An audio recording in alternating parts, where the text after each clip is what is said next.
Okay, good evening. So ngayon, yung itidemo naman natin is yung paano gumawa ng simple calculator using Visual Basic 6.0. Okay, so gumamit muna ako dito ng mga tinatawag nating command button. So ito yung command 1. So pinalitan ko lang yung label niya o yung name niya ng button 1. O pwede namang CMD1. Depende kung ano yung magiging madali sa'yo.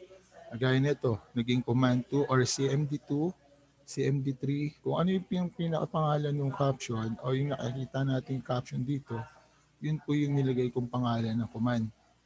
Okay, so ito si command 10 na lang yung ginamit. Command 11, so ito naman si CMD plus, CMD minus, CMD multiply, si clear, CMod, o the modular, uh, quotient, o division, and exponent. Siyempre, kailangan natin ng equal sign. So, yan, importante rin yung decimal point para kung magkukompute tayo.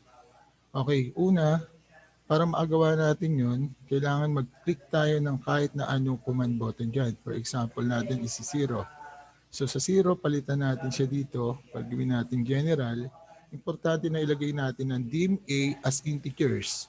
So gagamitin daw natin yung A as integers or numbers.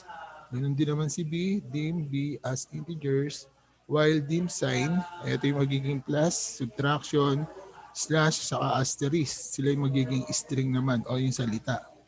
Okay, so unahin muna natin yung kay command 1. Paano tayo naglalagay ng numbers? Okay, sabi dito text output. Sino ba si text output? Ito po si text output. Pinalitan lang yung name niya ng text output. Ang sabi doon, text output.text is equals to text output.text n1.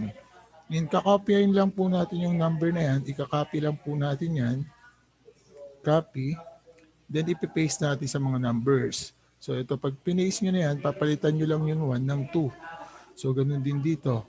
Papalitan lang natin siya ng 3. Pagdating naman dito, copy-paste, papalitan ng 4. Pagdating naman dito, 5 naman hanggang sa 0.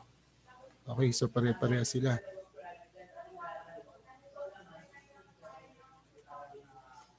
Okay. So next na gagawin natin, maglalagay na tayo ng formulas. Una natin dito ay plus sign. Sabi doon, A is equals to text output dot text. So yun yung pangalan ng pinaka-text natin. Ito yon. Okay, so magre-represent daw siya as A. Then sign is equals to sign number. Nasa loob ng quotation natin yung plus sign. Text output dot text equals to clear. So ganun lang po. So next, doon naman sa minus natin, A is equals to text output dot text, sign equals to B. So minus sign, sorry. Text output dot text equals to clear. Ganun pa rin. Pagdating naman po kay asterisk, syempre mapapalitan lang si sign. Magiging asterisk na po. Yun lang po yung pinapalitan. Copy-paste lang po yan. Then i-paste natin ulit dito.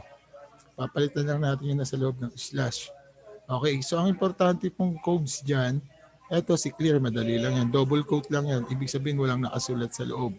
Mawawala. O dapat pag nag-clear tayo, magiging 0. Check natin ha.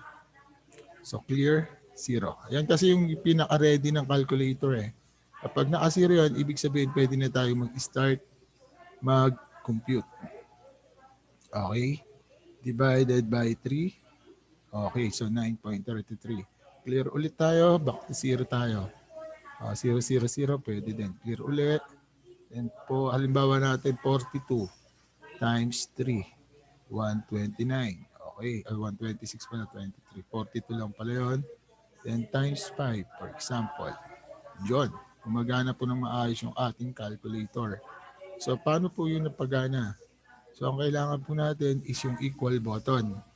So, dahil dito, si B naman, siya naman yung output ni text output.text. Sabi doon, if sign is equals to plus, then text output.text is equals to A plus B. Kung ano man yung una mong nilagay, ipa-plus lang natin doon sa magiging output niya. Else, B naman, equals to text.output.text. If sign is equals to minus sign naman, minus naman si A kay B. Then next ulit, if sign is equals to asterisk, then yung A need to be multiplied by B. Hanggang sa marating tayo doon kay slash, and then yung huli is the asterisk. O yan. O si exponent. Yan si squared. Si squared yung nilagay na sign natin dito. Kung ano man yung value ng number, ito times natin sa number. Sample tayo. So halimbawa natin is 52 times 52. Parang ganyan yung exponent eh. Ayun din yun. Try natin kung parehas yung sagot ha. So dapat 2704. Okay, 2704. Clear tayo. 25 naman. Dapat to magiging 625. Okay, tama. Divide natin by 25. Dapat babalik kay 25. Okay, so tama po yung ating calculator. So, nandito po yung codes niya. Papakita po natin para doon sa mga students na naghahanap ng codes. Pwede ko pong ilagay yan sa description. Then mag-comment kayo kung saan kayo nahihirapan. Stop lang tayo. Then, stop share syempre. Stop share tayo dito. Nawawala yung stop share ko. Saan mo nilagay? Andun sir, sa ibabaw ng rep. Teka lang nawawala yung stop ko eh. Hindi ko tuloy ma-stop tong demo.